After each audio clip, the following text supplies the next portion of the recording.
A warm welcome to you wherever it is you're joining us from around the world. This is Enterprise Morning on Enterprise TV. I am Henry Igwebike. And I'm Chinyere Igwe. All right, so in a bit, we'll be going to our newspaper headlines to see what we have for you this morning. And right after that will be our main conversation for today, while we get everything all sorted out for you. Please do well to visit our website at www.enterprisetvnews.com. Like, comment, and follow us on all our social media platforms at Enterprise TV S7. All right, to do justice to our newspaper headlines today would be our guest in the house, no other person but Dr. Evans Ufeli. He is a barrister at law and also a public affairs commentator. Good morning to you, sir. Good morning. And welcome to Enterprise Morning today. Thank you. All right, so quickly let's start up our newspaper headlines with the first daily we have coming from the Daily Times newspaper. And the banner headline here says 60 PDP lawmakers demand resignation of Damagong, threatened to quit the party. All right, and still on the Daily Times, below we have court remands Binance executive Gambarayan in Kuje prison. And on the top strip of the same newspaper, we have a court remands Emefiele in EFCC custody as trial begins April 11. All right, below the big story, we also have hiking electricity tariff reps. I will intervene upon resumption of plenary, and this is credited to Kalu. And below or beside the same story, we have a Unical removes HOD for alleged failure to present students for convocation. And the last one we have here, federal government unveils app for citizens, tracking of government deliverables and performance. Doctor, let's take a look at this issue of the PDP, the rift in the party right now. And 60 PDP lawmakers in the House are threatening to quit the party unless something is done about the acting chairman of the party. What do you think? Of course, we know they have alleged that he is an ally to Yeltsin Wike. We cannot say if that is true, but what do you think? Well, Yeltsin Wike is in PDP now. Yes, exactly. So if he is an ally to Yeltsin Wike, why are they threatening? The thing is that they have a behemoth in the political party. Okay. That's Wike. Whose body is in the PDP, his soul and spirit is in the APC. Okay. So that is where their problem is, not even the acting chairman. Okay, so they are threatening now to do what? Somebody should tell them that if they move an inch, their seat will declare vacant. You should forget about what is going on in River State. Their own will be a different kind of hot water, because they must show by law that there's rifts in the political party, such that they are unable to put themselves together, and that from the National Working Committee down, they have irreconcilable difference and issues, such that it cannot be said that they could reasonably put up with a kind of dispute. That's the only ground upon which they can defect. But if it's just that the allegation is that the acting chairman is an ally, or they are thinking in their head that he has some link with, of course, why shouldn't they have link with Wike? Is Wike not in PDP? So they don't even have any reason to say they want to defect. And the reason they are threatening and doing all this is because oftentimes when politicians defect, House members, when they defect, the party don't really go the whole hog to sanction them and declare their seat vacant and compare INEC to conduct election. INEC have never, since 1999 till date, Has never done that. They've never done that. Even in the face of brazen constitutional infraction, INEC have never done that. So we need to get to that stage where people will be told exactly where they belong. If 60 lawmakers leave, how many will be left? No, they are over 100. So it's just 60 of them that are coming out to say. No, they are over 100. But if 60 of them move, how many will be left? That's the question I'm asking. So the members of the PDP should work hard to strengthen the power of the political party.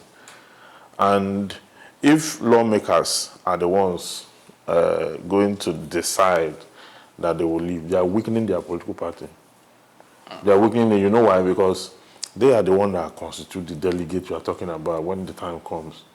They are the one that constitute the financial backbone of the party. when the party has to, so I think it's a no-no for me. They should look for other ways to threaten the leadership of the party and not to defect. Defection will rather give PDP a nosedive. Already they are suffering from so many ailments. A midlife crisis. There was a time they declared that they are going to be there for 600 years, exactly. I mean 60 years. Yeah. That the biggest political party in Africa and all that. All of a sudden, APC, the ACN merged with other political parties and they became APC, coming from AD. Exactly. And defeated them in 2015. Now they are struggling. In fact, the internal ranking in PDP is higher than the one in APC. They've not been able to put themselves together from secondus to all of them, all the chairmen down. They have not been able to manage their party. So it is time for them to build blocks. They actually need a leader that can see the future. Someone who can see the future, who can solve the internal problems, even if it's temporarily, so that they can build momentum and capacity and see how they can possibly do something with Labour Party. Negotiation. Okay. Atiku has suggested that before. But it seems not to be working. But see how they can merge a more political party. That's the only way they can brace up to the APC, whatever it is. All right, fine. All right, so let's move on to the next yes, the next story. This one interests me, still on the Daily Times, Henry. Federal government unveils app for citizens, tracking of government deliverables and performances. This is quite interesting, Barrister Ofeli. Yeah. But in some quarters, some people have argued that this may just be a sham because we've seen things like this emanate in the public space, and then after a while you can't keep tracks of. In fact, even the citizenry, have little or no fidelity in the government. Do you think this is a welcoming development? So now there's an app that we should use to check what government is delivering. Government isn't building this infrastructure in the sky or in the moon. If there's any infrastructure whatsoever, they do it. It's material. It's material. So it's not something they are building in the super sensible realm, or maybe they are building houses for us in heaven. Also, I don't understand. Why do we need an app to track what they are doing? You see, when you are doing nothing, that's when you resort to this kind of thing. The Lagos Ibadan Expressway that they do, I will not seen it. You are not building the Calabar Lagos, the Lagos. If you have started work and you are doing the work, people will see it. Okay, they actually are giving us an app to look at possibly the ones that are not in our area, so we're able to track it and wherever they are doing it. It sounds, I don't know how it sounds to me. I'm actually indifferent about this. This doesn't look like, this shouldn't even be part of the news. Who's reporting this in Daily Times? Daily Times. I don't think this is where we should be going. Exactly. Where we should go is, we should see that having destroyed the economy or having taken the people's sense of livelihood by government policy, we should see a recompense, okay? We should see a recompense that the citizens can access soft loan, those doing business, those who, the poorest of the poor, can access something. Then we should see a projection of what the government wants to do. Because all we have is budget, just money, estimated funds and all that. This government have no projection. We don't have any roadmap or manual that states that in the next 2 years, we are going to fix the following project. Exactly. In the next 4 years, when we are concluding this term, we would have fixed this and that. So we don't have all that. All we see just, they'll bring one project and they say in 36 weeks, in 36 months, this one will be ready.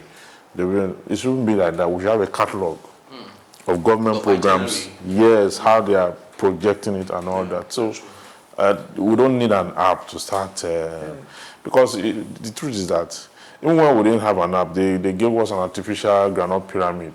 Is it granite pyramid or rice? Or they pack sand and put inside bag and went to build something that looked like, and loaded all the sand there. If it's only app, we'll just sit and we'll be praising government. They should show us where it is. We want to go there and touch it. Exactly, very true. Yes, let them show us where it will go and touch. We don't need app, because when you give us app now, the next thing you hear, you'll be seeing projects there. And people in that area, when you call them, they'll say there's nothing. Because it's just pictures they will put there now. So we don't need that. All right, so quickly let's move on to our next daily, and this is coming from the Guardian newspaper. The banner headline here says, Naira nears 1,000 to the dollar as CBN policies stress test banks unlock liquidity. All right, just beneath the banner head, we have Schreiber protest impeachment as Godwin's emerges new deputy governor. And also we have a petrol subsidy payment that pushes NNPCL's fuel import debt to $3 billion. All right, we also have wobbly opposition. PDP crisis gets messier as LP battles internal bleeding. And we have a very interesting one here. This might look a little bit funny, but I think it still make the Guardian news. And it says NCS intercepts live ammunition, tramadol, donkey genitals worth 5.7 billion naira at Lagos airport. All right, so let's go to the banner headlines, Doctor, and talk about the good old naira slash the dollar, issue. And right now, the federal government is saying that it's possible that the naira is almost closing up to 1,000 to the dollar. That is, and I don't know. We have all been saying this, and for Nigerians, it's every other day it looks so much like smoke screen because it's not reflecting on the real economy. Okay, a kilo of chicken is still sold for 5,000 naira. A bag of rice is still sold for over 70,000 naira. And we keep hearing the dollar is falling flat, on its knees. Who are we deceiving? Is it possible? Who are we deceiving? Well, they said that the dollar is closing up. Yes, exactly. To the naira. Remember that it's $1 that's equal to 1,000 naira. Is that closing up? Does that sound like closing up? We are still at loss, even if it's at 1,000 naira. CBN sacked over 40 directors. Yeah, 40 staffs. Yeah. Yes, they said some staff were responsible for the hike. I don't know how possible that is, but that there were some people who were sabotaging the financial market. That all of a sudden the thing rose to a point where it became a national concern. It's quite very terrible. It's quite very terrible. I'm just so disenchanted about it. I bought a British Airways ticket to New York for 4 million plus. Really? Just last month. No, not to last month. Okay, 3 weeks ago. At $214.04. 214.4. That is, if you put that together, by that time it was about 160 and 1,600, which is about 4 million plus. I checked it this morning with the current rate I heard this morning on radio. Yeah. It's about 2,800, 2.8 million of what I bought. 4 point something million. So a loss of over 2. Yes. 2 million. You know what I'm saying? Wow. Now we're doing that at that time. Say, if you know buy now, it will enter 7 million. In fact, there are some I saw direct to Atlanta was 6 million plus. So I did New York to Florida to one other state before Atlanta. So that's why it's like that. Okay. Now today, it's about even two like half of what it should have been. So this thing hit us so hard. We were really hit so hard. I mean, what we have now looks like, we're relieved. Okay. But that's because we're dealing with foreign transaction. The local transaction, I see the way they were. Yeah, exactly. True. So sometimes you find out that our problem is not actually those who own the currency, but our problem is the people here. Really? Who will not take down, who ordinarily the goods didn't even rise by virtue of the dollar because they are selling yams and pepper. The dollar couldn't have pulled that up. But once they hear, they take it up. Now, when the dollar is coming down, they don't hear anything again. So at this point, we shouldn't be shifting blames to more to the government. No. It's the people who are doing all this, and for some who are also retailers, okay, illiterate retailers. The wholesalers will tell them, just all come out from the and because of the dollar. The retailers will now buy. When the retailers want to interface with the consumer, the end users, they will not tell them that what we bought as a result of the dollar from our wholesaler. That's the problem. So the market is saturated with. When you want to tell them, they will say, no, now what you will buy. You understand? So it gives you a very big problem. But I'm happy that the thing is coming down. It shouldn't even be at that rate in the first place. What exactly is the issue? I mean, we are not at war. Not like there's one scarcity somewhere. The only reason people are giving is that we're not earning enough. We're not earning enough and all that. So I think it should even go below what it is already.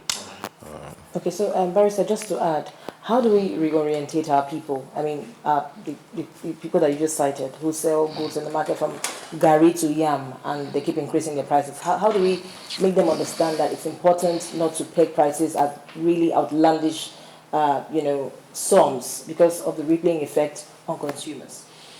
Well, it's the market forces. The market is such that, economics, part of the definition of economics is that it determines human behavior. Right. You understand? And his response to cost, price, the factors of economics and all that, the elements, want, demand, and the rest of them. So it revolves around human behavior. Now, the truth is that when people go to buy things, if what I sell I actually produce within my vicinity, maybe I have a farm and all that, because I produce everything, and because I need diesel, or I need one of these things they import, and then the price of that has gone up. If I'm buying it before for, let's say 4,000, I'm now buying it 7,000. So by the time I buy the 7,000, I'll now look at what I now have. I will now begin to increase the one I have, even though the one I have has nothing to do with the foreign purchase. You understand? They will tell you that if they continue to sell the one they are selling at that rate, they will not be able to buy diesel to continue. So they are interconnected. But we don't really look at the margin. We just raise things unnecessarily. Agreed. Yes. Very true. Let's move on to the next paper, if you can. Okay, so we have Daily Trust here, and the big story here still Edo State, coming from Edo State. Schreiber becomes 17th impeached deputy governor since 1999, Henry. Interestingly, we have another one. I actually had thought this had have been swept under the carpet, but it's resurfacing itself, and it's on Better Edu. EFCC recovers 30 billion naira, investigates 50 accounts.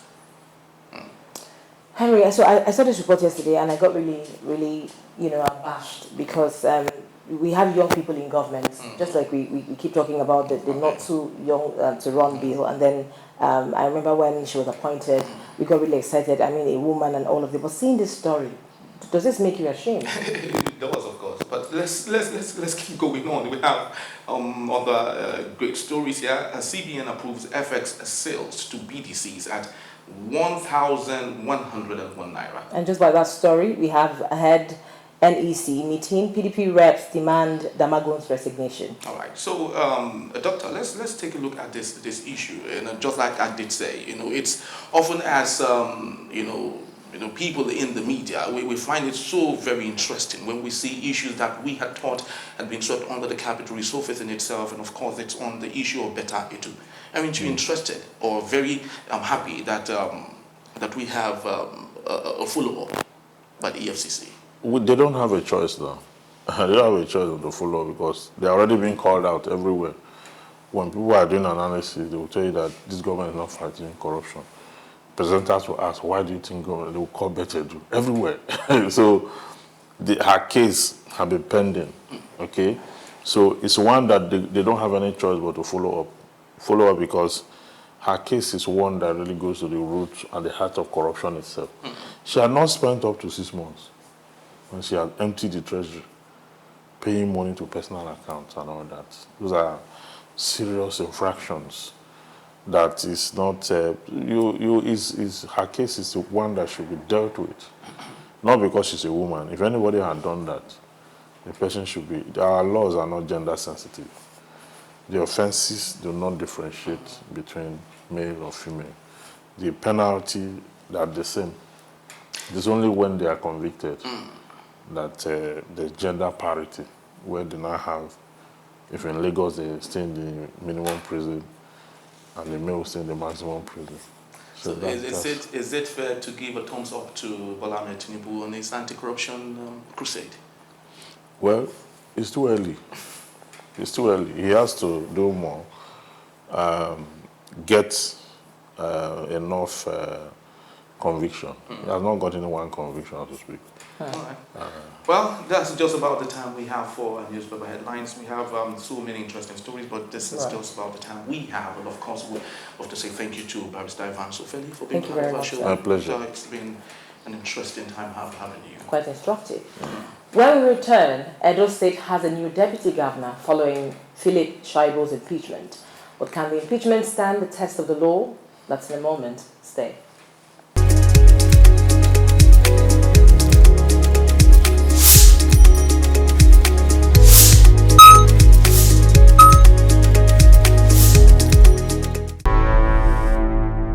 Enterprise TV, a tradition of truth.